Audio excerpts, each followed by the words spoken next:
자, 오늘은 드디어 이제 마지막 7번째 교회, 라오디게아 교회에 주시는 말씀입니다. 아주 유명한 교회죠. 자, 본문 같이 읽겠습니다. 계시록 3장 14절부터 22절까지 우리 번갈아 읽겠습니다. 라오디게아 교회의 사자에게 편지하라. 아멘이시오 충성되고 참된 증인이시오 하나님의 창조의 근본이신 이가 이르시되 내가 내 행위를 아노니 내가 차지도 아니하고 뜨겁지도 아니하도다. 내가 차든지 뜨겁든지 하기를 원하노라. 내가 이같이 미지근하여 뜨겁지도 아니하고 차지도 아니하니 내 입에서 너를 토하여 버리리라.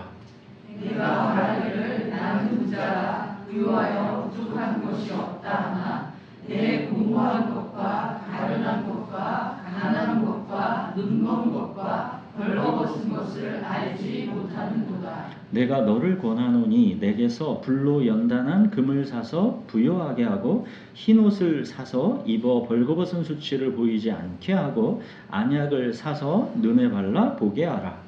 무릇 내가 살아가는 자를 책망하여 징계하노니 그러므로 내가 열심을 내라 회개하라. 볼지어다 내가 문 밖에 서서 두드리노니 누구든지 내 음성을 듣고 문을 열면 내가 그에게로 들어가 그와 더불어 먹고 그는 나와 더불어 먹으리라.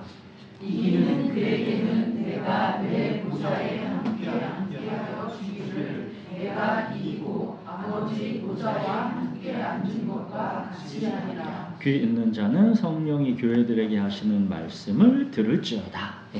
지난주 이 빌라델비아 교회가 이 AD 17년에 지진으로 이제 도시가 무너져서 로마 황제의 지원을 받아서 도시를 재건했다 그랬죠. 그 뒤에 이제 AD 61년에는 이 라오디게아 지역에도 큰 지진이 있었는데 이때 라오디게아 이 도시는 로마 황제의 지원을 거절했습니다. 그만큼 이 도시는 부자였습니다. 여기 라오디게아 이 도시는 금융의 중심지였고 의과대학으로 유명했습니다. 특히 안과, 이 눈치료 전문이었고 이곳의 안약은 매우 유명했습니다. 또 특이하게 검은털 양품종을 개발했는데 이 검은색 양모가 이게 엄청난 고급품이어가지고 그로 인해서 여기는 패션 산업도 발달했습니다. 그러니까 세 가지 금융, 의학, 패션 이렇게 부자 도시이고 이게 화려했던 이곳 라오디게아는 근데 강에 이제 여름이면 물이 말라가지고 마실 물이 없었습니다. 그래서 두 곳에서 이제 마실 물을 끌어왔습니다. 8km 정도 떨어져 있는 이 히에라폴리스에서 온천수를 끌어왔는데 이 물은 라오디게아에 도달할 쯤에는 이게 더 이상 뜨겁지 않고 미지근해졌습니다. 또 18km 정도 떨어진 이 골로세 지역의 이 눈 덮인 높은 산에서 차가운 물을 끌어왔는데 이 물이 또 라오디게아 도착할 쯤에는 이 지역이 더운 곳이다 보니까 또 미지근해졌습니다. 그러니까 라오디게아의 이런 독특한 특징, 뜨거운 물은 미지근해지고 차가운 물도 미지근해지는 특징 때문에 이제 오늘 본문과 같이 네가 차지도 아니하고 뜨겁지도 아니하도다 이런 표현이 나오는 것입니다. 자, 이 부자 도시인 라오디게아에서 그럼 교회는 어땠을까요? 이곳 라오디게아는 경제활동의 중심이 금융, 의학, 패션 이런 비길드적 산업에 집중됐기 때문에 길드 가입을 반드시 해야 되는 그런 게 아니었습니다. 그러니까 우상숭배 위험이 별로 없었던 거죠. 신앙 때문에 직업을 잃을 위험도 별로 없고 손해볼 일도 별로 없는 도시입니다. 또 로마 황제 지원도 받지 않을 만큼 부자 도시라 황제 숭배의 압력도 별로 없었습니다. 그러다 보니까 라오디게아 교회는 부유하면서도 고난이 없는, 신앙 때문에 어려움이 없는, 그래서 점점 자기 만족적인 신앙에 빠져 있었습니다. 어쩌면 오늘날 우리 교회들의 모습과 많이 닮아있다 할 수 있죠. 그래서 라오디게아 교회가 이렇게 유명한 겁니다. 오늘날. 자, 이제 14절부터 보시면 아멘이시오 충성되고 참된 증인이시오 하나님의 창조의 근본이신 예수님께서 이 라오디게아 교회를 이렇게 책망하십니다. 15, 16절 보시면 내가 내 행위를 아노니 네가 차지도 아니하고 뜨겁지도 아니하도다. 네가 차든지 뜨겁든지 하기를 원하노라. 네가 이같이 미지근하여 뜨겁지도 아니하고 차지도 아니하니 내 입에서 너를 토하여 버리리라. 이건 다혈질대라면 그런 말 아닙니다. 교회 나오려면 화끈하게 나오고 안 나오려면 나오지 말고 그런 말이 아니에요. 라오디게아의 물은 이 멀리서 끌어오는 과정에서 뜨겁지도 차갑지도 않은 이 미지근한 상태가 된다 그랬죠. 그 물에 이 석회질과 황성분 때문에 미지근한 상태에서 먹으면 메스꺼워서 토하고 싶어지게 됩니다. 아예 뜨거우면 석회질과 황성분이 이게 아예 녹아버리니까 그나마 좀 괜찮은 거고, 또 차가우면 이게 밑에 가라앉으니까 괜찮은데 미지근하면 이 석회질과 황성분이 떠올라서 막 냄새와 맛이 역해지는 것입니다. 그러니까 미지근하다라는 거는 이 라오디게아 이 지역의 사람들에게는 정말로 수치스러운 말인 것이죠. 그러니까 물을 끌어오는 근원은 하나는 온천수로 뜨겁고 또 하나의 근원은 생수로 차가운데 어째서 라오디게아 너희에게만 도착하면 미지근해지느냐 그 말입니다. 내가 아멘이고 충성되고 참된 증인이고 하나님의 창조의 근본인데 어째서 내 교회인 너희 라오디게아 교회는 그 근원인 이 예수 그리스도의 뜨거운 열정과 이 생명수의 신선함을 다 잃어버렸느냐 하는 것입니다. 예수님이 자기를 아멘이시다 그러죠. 아멘이 무슨 뜻입니까? 우리가 기도하면 항상 아멘 하는데 아멘 이거는 진실로 그러합니다. 이 히브리어죠. 진실로 그러합니다. 그러니까 하나님의 말씀에 대한 확고한 동의, 이게 아멘입니다. 세상의 가치관과 상식이 내게 뭐라고 주장하든 오직 하나님의 말씀만이 진리다라는 확고한 동의, 그게 아멘입니다. 내 영혼이 확정되고 확정되었사오니, 이 하나님을 향한 뜨거운 열정과 또 자기 욕망에 대한 냉철한 돌아섬, 이게 아멘입니다. 성령의 뜨거움과 진리의 말씀에 냉철함이 함께하면서 내 영혼이 하나님께로 확정되었다라는 고백, 그게 아멘입니다. 우리가 아멘이라고 할 때 그 아멘은 이렇게 뜨겁고 냉철한 것입니다. 자, 예수님이야말로 정말로 아멘이시죠. 하나님의 뜻 앞에서 내 영혼이 확정되고 확정되었사오니, 이 하나님을 향한 뜨거운 열정과 자기 욕망에 대한 냉철한 돌아섬, 예수님이야말로 참으로 아멘이시죠. 나의 원대로 마옵시고 아버지의 뜻대로 되기를 원하나이다. 이 겟세마네에서의 예수님의 이 기도, 이게 바로 아멘인 것입니다. 자, 예수님은 또한 십자가에서 죽기까지 순종하신 충성되고 참된 증인이시죠. 또 예수님은 하나님의 창조의 근본이십니다. 즉 모든 만물이 주에게서 나오고 주로 말미암고 주에게로 돌아갑니다. 그런데 너희 라오디게아 교회, 너희는 주는 그리스도요 살아계신 하나님의 아들이시니이다, 이 고백 위에 세워진 예수님의 내 교회가 대체 지금 어찌 된 것이냐, 그렇게 책망하는 것입니다. 너희에게는 지금 하나님의 말씀에 대한 확고한 동의, 아멘이 없다. 너희는 지금 충성되지도 않고 참되지도 않다. 너희는 증인의 본분을 버렸다는 겁니다. 너희는 하나님의 창조의 근본, 이 생수의 근원인 나를 버리고 스스로 웅덩이를 팠다는 겁니다. 나는 그런 너희의 미지근함, 그 냄새와 맛이 너무 역하고 메스꺼워서 내 입에서 당장 토해내버리고 싶다, 그런 것입니다. 굉장히 무서운 책망인 것이죠. 자, 여러분, 대체 왜 라오디게아 교회는 이 지경까지 오게 된 것입니까? 17절에 보시면 나는 부자라, 부유하여 부족한 것이 없다. 라오디게아 교회는 금융과 의학과 패션의 이 중심지에서 세상적으로 부족한 것이 없었습니다. 그들은 부유했고 안약으로 눈을 치료할 수 있었고 옷도 화려하게 잘 입고 다녔습니다. 그렇지만 그들의 상태를 예수님께서 뭐라고 말씀하십니까? 내 곤고한 것과 가련한 것과 가난한 것과 눈먼 것과 벌거벗은 것을 알지 못하는 거다. 이게 니네 상태라는 겁니다. 부유하다고? 아니, 너희는 곤고하고 가련하고 가난하다. 안약이 있어서 눈도 밝게 잘 보인다고? 아니, 너희는 눈멀었다. 고급진 검은 양털 옷으로 패션도 화려하다고? 아니, 너희는 벌거벗어 있다. 근데 너희가 실상 어떤 상태인지 그걸 니네가 알지 못하고 있구나. 여러분, 자기 부유함에 만족해서 나태하게 안주하는 것, 이게 항상 하나님 백성의 문제입니다.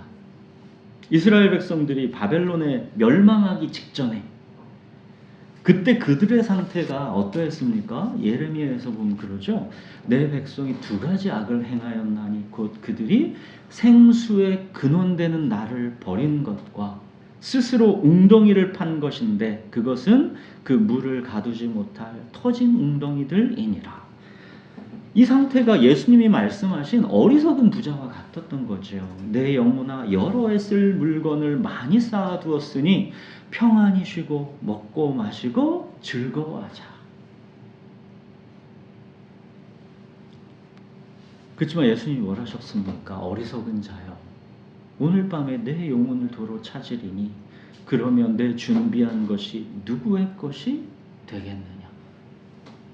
바벨론 멸망 직전에 그 상태가 자기네 부유하고 안락하고 나태하고 안주했지만 바벨론에게 끔찍하게 멸망했습니다. 오늘 밤이 그들에게 찾아온 거였죠. 이스라엘 백성이 바벨론에게 결국 멸망하죠. 하나님 말씀대로 바벨론에 끌려가서 70년의 포로 생활을 합니다. 자, 근데 이렇게 70년 포로 생활을 하면서도 그들이 연단되지를 않았죠. 예루살렘으로 이제 70년이 찼으니까 복귀하라는 하나님의 말씀이 있음에도 불구하고 그들이 처음에 힘들었다 점점 이 바벨론이라는 화려한 도시 생활에 익숙해진 겁니다. 그들이 어느새 이제 바벨론의 도시 생활에 익숙해져서 예루살렘으로 안 돌아가려고 합니다. 바벨론이 도시 생활에 안주하려는 그들에게 하나님께서 말씀하시죠. 이사야 55장에 보면 오라 너희 목마른 자들아 물로 나아오라. 돈 없는 자도 오라. 너희는 와서 사 먹되 돈 없이 값 없이 와서 포도주와 젖을 사라.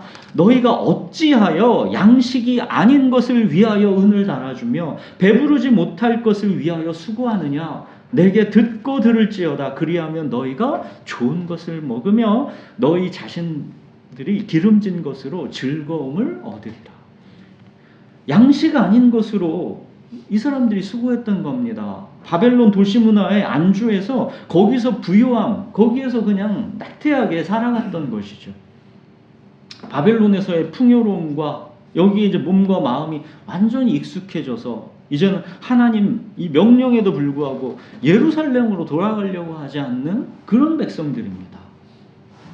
바벨론은 세상입니다. 세상의 가치관과 문화에 완전히 젖어 있어서 그곳에서 돌아서지 않으려고 하는 것입니다. 좋은데, 편한데, 여기에 만족이 있는데 그들에게는 하나님과의 관계가 소중하지 않습니다.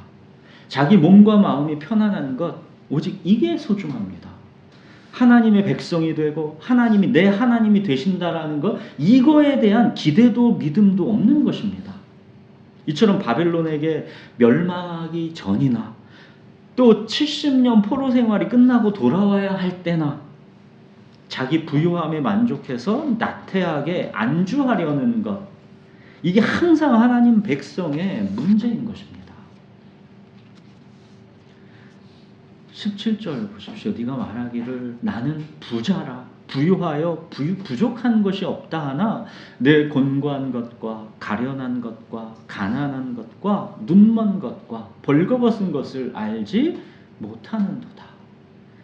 이 말씀은 오늘날 부유하고 마땅히 감당해야 할 고난을 피하고 있는 우리들의 모습이랑 똑같은 것이죠. 주님께서 책망하는 것입니다. 자, 이어서 주님은 가난하고 헐벗고 눈멀어 있는 상태에서 이 벗어날 길을 알려주십니다. 18절 보시면 내가 너를 권하노니 내게서 불로 연단한 금을 사서 부요하게 하고 또 흰 옷을 사서 입어 이제 벌거벗은 수치를 보이지 않게 하고 또 안약을 사서 눈에 발라 보게 하라. 이 세 가지 사서 이게 나오죠. 금융 중심지로 부유한 그들에게 말씀하십니다. 불로 연단한 금을 사서 부유하게 해라. 하나님의 불을 통과해도 불타지 않는 진짜 진정한 보화를 사라 하는 겁니다. 또 고급진 검은 양털 옷으로 패션 중심지인 그들에게 또 말씀합니다. 흰 옷을 사서 입어서 벌거벗은 수치를 보이지 않게 해라. 예수 그리스도의 의의 예복을 입으라는 겁니다. 새 사람을 입으라는 겁니다. 또 의학이 발달하고 유명한 안약을 개발한 그들에게 말씀합니다. 안약을 사서 눈에 발라 보게 해라. 그러니까 구상시인의 말처럼 영혼의 눈에 끼었던 이 무명의 백태가 벗겨지며 나를 에워싼 만유일체가 말씀이다라는 것을 깨닫게 되는 이 성령이 주시는 영적 통찰을 받으라는 것입니다. 이 세 가지 모두에서 예수님은 사라 그러죠. 사라. 우리가 부유하여 부족한 것이 없다 하지만 이거는 우리가 살 수 없는 것들입니다. 오라 너희 목마른 자들아 물로 나오라 돈 없는 자도 오라 너희는 와서 사 먹되 돈 없이 값 없이 포도주와 젖을 사라 그랬죠. 돈 없이 값 없이 그러니까 돈으로 못 산다는 겁니다. 어떤 값을 주고도 못 산다는 겁니다. 부자 청년이 예수님께 나와서 이 포도주와 젖, 이 영원한 생명, 이 영생을 내가 어떻게 살 수 있느냐고 그렇게 물었죠. 내가 무엇을 하여야 영생을 얻으리이까? 부자 청년은 자기는 하나님의 모든 율법을 다 지켰다는 겁니다. 부자 청년은 말하자면 11조 정도가 아니라 10의 3, 4조는 당연히 했던 최소 그런 사람입니다. 부자 청년은 내가 이만한 돈을 이만한 값을 내는데 그런데도 내가 포도주와 젖을 사기에 부족하느냐는 겁니다. 예수님 그런 부자 청년에게 뭐라고 말씀하십니까? 네가 돈으로 값으로 포도주와 젖 이 영생을 사보겠다고? 그래 그럼 어디 한번 사봐라. 네 모든 재산을 가난한 자들 나눠주고 너는 나를 따르라. 부자 청년은 당연히 못 사고 근심하며 돌아가지요. 제자들이 예수님 말씀에 깜짝 놀라죠. 그런즉 누가 그럼 구원을 얻을 수 있나이까? 그렇게 포도주와 젖이 비싸다면 그렇게 영생이 비싼 거라면 누가 대체 살 수 있겠느냐는 겁니다.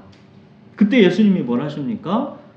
무릇 사람이 할 수 없는 것을 하나님은 하실 수 있느니라.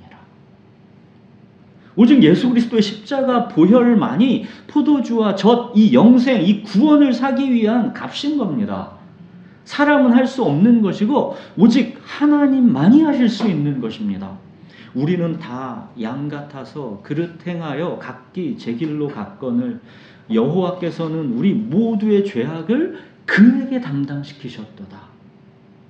죄인인 우리에게 쏟아 부어져야 할 하나님의 진노가 예수님께 다 쏟아 부어진 것입니다. 우리 모두의 죄악을 예수님께 담당시켜서 하나님의 공의가 충족되게 하신 것입니다. 포도주와 젖을 사기 위한 값이 그렇게 지불된 것입니다. 오라 너희 목마른 자들아 물로 나오라 돈 없는 자들도 오라 너희는 와서 사 먹되 돈 없이 값 없이 와서 포도주와 젖을 사라 그 말입니다. 여러분 목마른 자 돈 없는 자가 주님께 나오는 것입니다. 천국은 언제나 가난한 자의 것입니다. 근데 지금 이 라오디게아 교회는 나는 부자라, 부유하여 부족한 것이 없다 하고 있는 것입니다. 나는 은퇴 이후에 살아갈 것도 다 마련해 놨는데, 나는 먹고 살 걱정이 하나 없는데, 나는 건강한데, 이 부유하여 부족한 것이 없는 이 라오디게아 교회인 겁니다. 그러니 포도주와 젖을 사러 나올 절박함, 간절함, 그 뜨거움이 있을 수가 없는 것이죠. 자기 영혼이 지금 얼마나 곤고하고 가련한지, 얼마나 가난하고 눈먼고 벌거벗어 있는지를 모르고 있는 것입니다. 여러분, 왜 그들은 자기들의 영적 상태를 모르고 있을까요? 하나님의 말씀을 간직하고 지켜내고 파수하고 있는 여기에서 실패한 것입니다. 오직 살아있고 활력 있는 하나님의 말씀만이 좌우의 날선 예리한 검처럼 우리의 혼과 영과 관절과 골수를 찔러 쪼개고 마음의 생각과 뜻을 판단하는 것입니다. 오직 하나님의 말씀만이 내 영혼의 실체를 보게 해주는 것입니다. 나는 부자라, 부유하여 부족한 것이 없다 하는 이 라오디게아 교회는 배가 고프지 않으니까 당연히 생명의 양식, 이 말씀의로에 굶주림이 없던 것입니다. 자, 여러분, 그런데 이 라오디게아 교회도 예수님께서 당신의 피로 사신 내 교회인 것입니다. 예수님이 지금 라오디게아 교회를 이렇게 무섭게 책망하는 것은 그들이 예수님의 내 교회이기 때문에, 예수님이 그들을 사랑하기 때문입니다. 19절에 보십시오. 무릇 내가 사랑하는 자를 책망하여 징계하노니. 사랑하지 않으면 책망하고 징계하지 않습니다. 그냥 내버려 둡니다. 뭐하러 귀찮게 남의 자식 책망하고 징계합니까? 괜히 욕만 먹고 물어뜯기는 것이죠. 그냥 놔둡니다. 내버려 둡니다. 근데 자기 자식이 그럼 어떻게 합니까? 막 죽여놓잖아요. 사랑하니까 책망하고 징계하는 것입니다. 우리 주님의 사랑은 내버려 두지 않는 사랑입니다. 구약의 역사를 보십시오. 하나님은 적당히 넘어가시는 법이 없습니다. 바벨론 포로 생활 70년을 오롯이 그냥 다 겪게 하십니다. 사람의 매와 인생의 채찍으로 책망하고 징계하셔서 내가 곤고하고 가련하다라는 것, 내가 눈멀고 헐벗었다라는 것을 알게 하십니다. 탕자가 돼지 쥐엄나무 열매나 먹게 되는 이 혹독한 처지로 내몰려서 그 가난함과 목마름에 이제 비로소 돈 없이 값 없이 아버지께로 돌아와서 포도주와 젖을 사게 하시는 것입니다. 내 자식이니까. 그러므로 네가 열심을 내라, 회개해라 그러시죠. 하나님을 뜨겁게 사랑하고 뜨겁게 예배하라는 겁니다. 또 네가 주인되었던 죄인된 삶에서는 아주 차갑게 돌아서라는 것입니다. 죄와는 적당히 타협하지 말고 피를 흘리기까지 싸워서 아주 차갑고 냉정하게 돌아서라는 것입니다. 세상의 가치관에 젖어 있는 적당히 미지근한 종교생활, 그런 종교생활은 도무지 역해서 받을 수가 없고 내 입에서 토해버릴 수밖에 없다는 겁니다. 너희가 대체 어떤 존재인데 그따위로 사느냐는 겁니다. 우리가 아직 죄인 되었을 때 그리스도께서 우리를 위하여 죽으심으로 하나님께서 우리에 대한 자기의 사랑을 확증하셨느니라. 하나님이 너희를 얼마나 뜨겁게 사랑하시는데 너희는 어쩜 그렇게 미지근할 수 있느냐.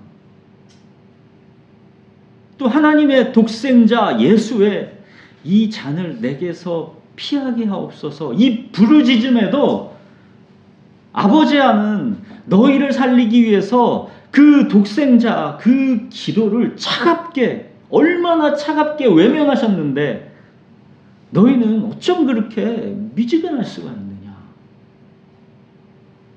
열심을 내라, 회개하라, 그것입니다.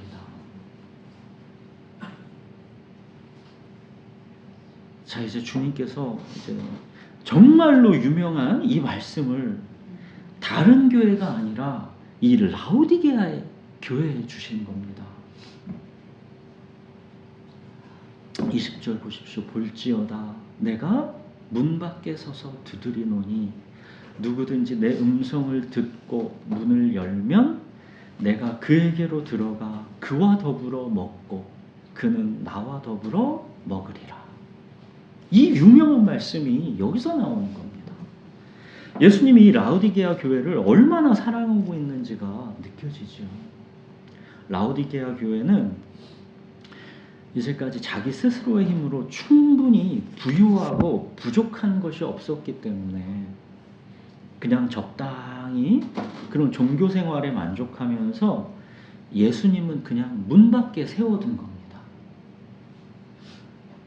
여러분, 예수님을 문 밖에 세워두고도 종교 생활은 얼마든지 가능합니다.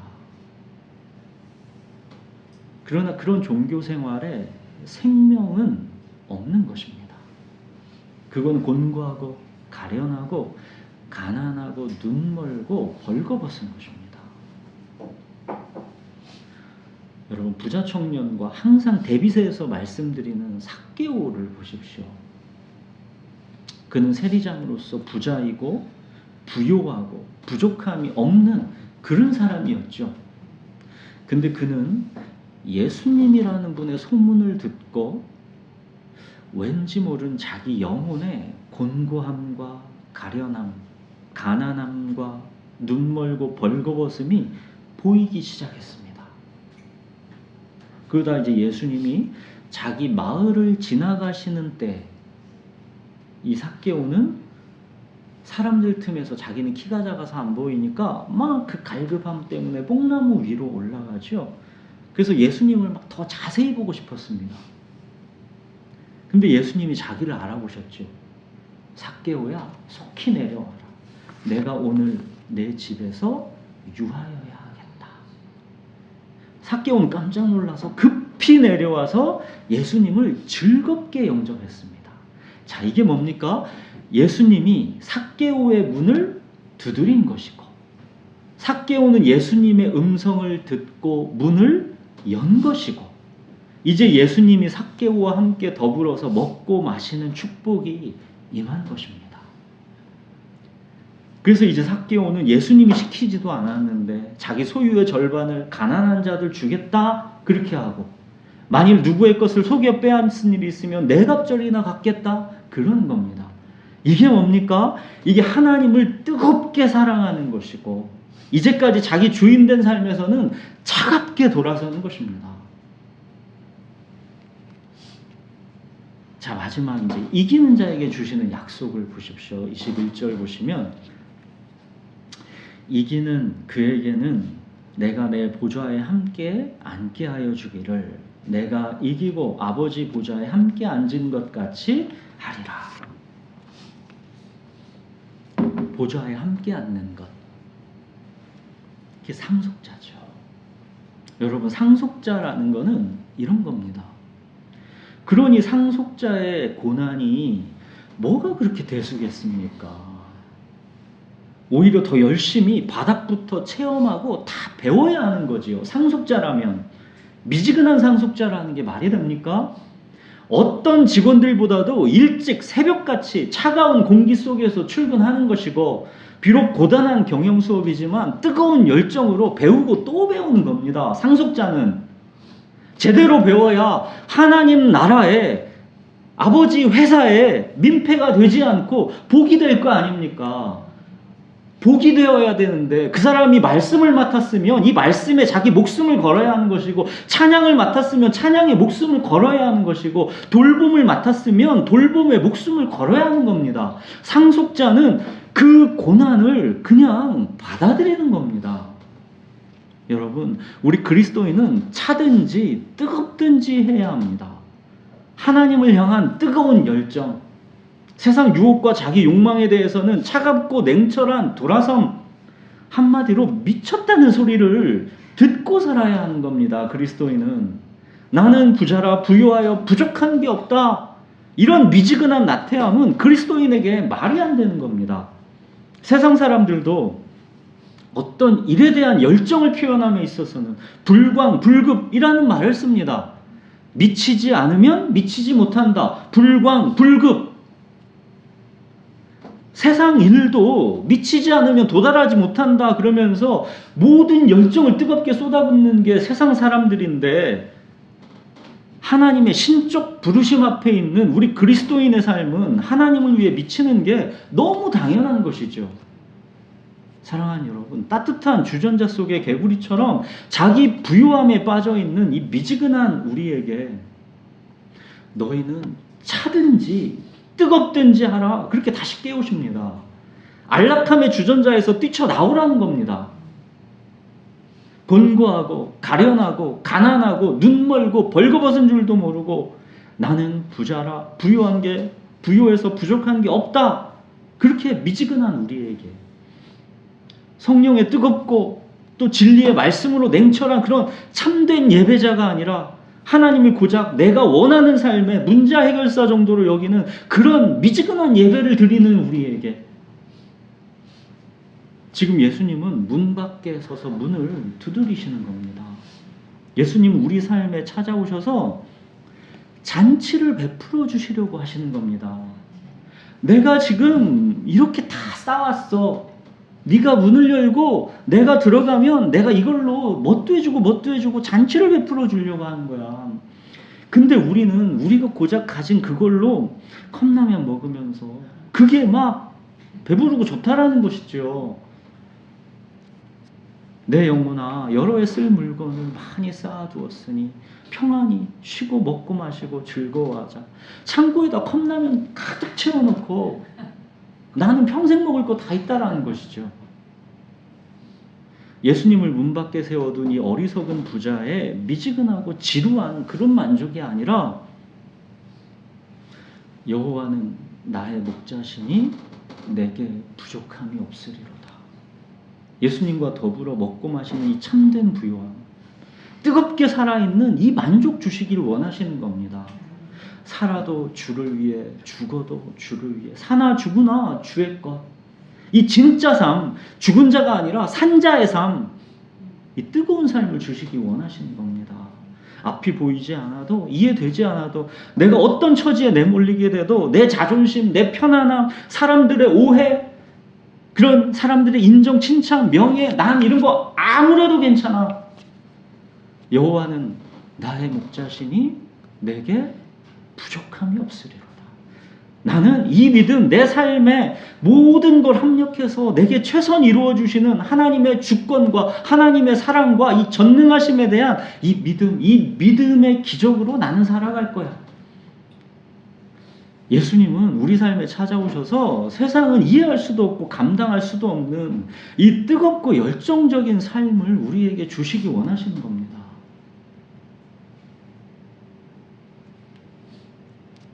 비록 무화과 나무가 무성하지 못하며 포도나무에 열매가 없으며 감람나무에 소출이 없으며 밭에 먹을 것이 없으며 우리의 양이 없으며 외양간에 소가 없을지라도 나는 여호와로 말미암아 즐거워하며 나의 구원의 하나님으로 말미암아 기뻐하리로다.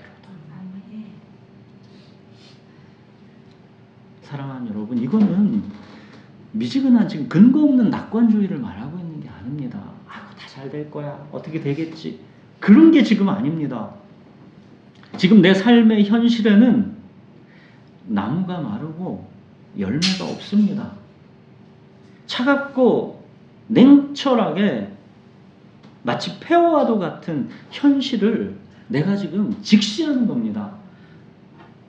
지금 내 삶의 이 나무가 말랐고 열매가 없습니다. 내 삶의 현실을 그냥 차갑게 직시하는 겁니다. 이게 내 지금 삶의 현실이다.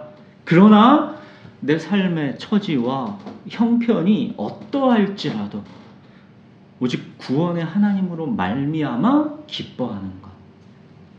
우리 그리스도인은 바로 이 믿음으로 말미암아 사는 것이고 이게 바로 뜨거움입니다. 다시 뜨거움과 냉철함을 회복하십시오.